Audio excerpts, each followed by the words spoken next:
In the financial world, the term spread can refer to a whole range of different things. So you're going to hear this word coming up quite a lot.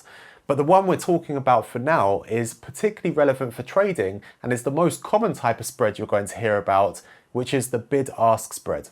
So if you look at the prices in your trading terminal for any asset, there are usually going to be two different prices being displayed as the main prices. One is the bid and the other is the ask. Now, if you want to put it even more simply than that, one of these prices is the price you can buy the asset at, and the other is the price that you're going to receive if you're selling the asset. The prices being displayed are being chosen because those are the best prices available for buying or selling at that point in time from the current market participants. Now you'll notice that the price to buy is usually higher than the price to sell. So if you were to buy and then immediately sell without any change in the price of the underlying asset, you'd actually lose money due to the difference in these prices. And this can confuse and worry a lot of new traders because they wonder why they're already running at a loss from the moment they open a trade. It's because if they were to close the trade immediately, they'd lose money due to the spread. But don't worry, this is all perfectly normal, and essentially we can think of that spread as being the transaction cost that we're paying for the trade. And this is being collected by market makers or brokers to make a revenue from the trading activity that they're facilitating for us. But if you are new to trading and you're not sure about all of these things and you want to learn much quicker and learn how I've traded for the past 2 decades, check out the description box down below for more info about that. But anyway, back to the spreads. So the size of the spread is going to depend on the liquidity and the depth of the market. Liquidity refers to how many participants have orders in a market and are willing to transact at any point in time, whereas the depth of the market refers to how able the market is to accommodate a large market order without affecting prices too much. You'll usually find that when there's an uncertain event impacting the market, like a big economic data release coming out or something like that, then the spreads can start to widen. And that's because the uncertainty of those events is causing market participants, particularly market makers, to pool their liquidity to avoid taking on any unnecessary risk. And without that liquidity, then the spreads are likely to be wider.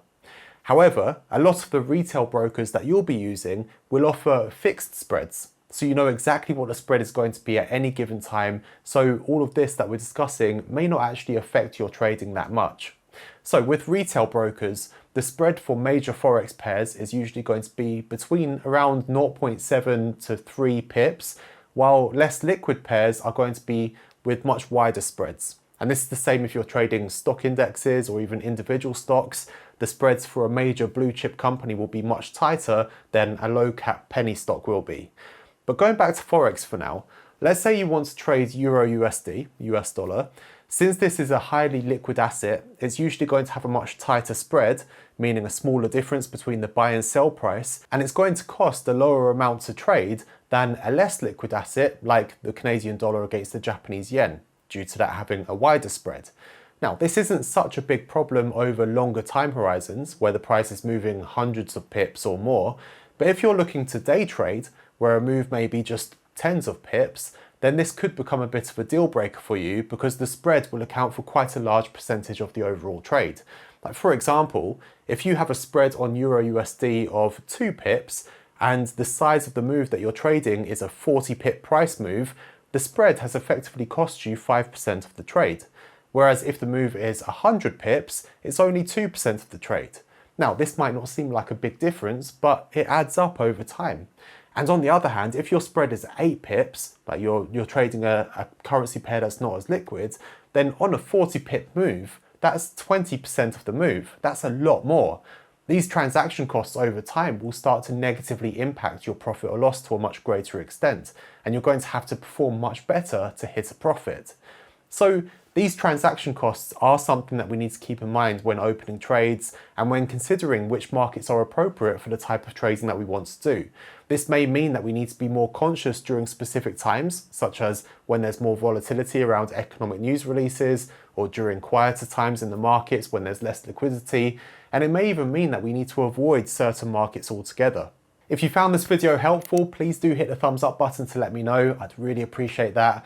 And don't forget, if you want to start learning more about how I trade, check out the description box down below.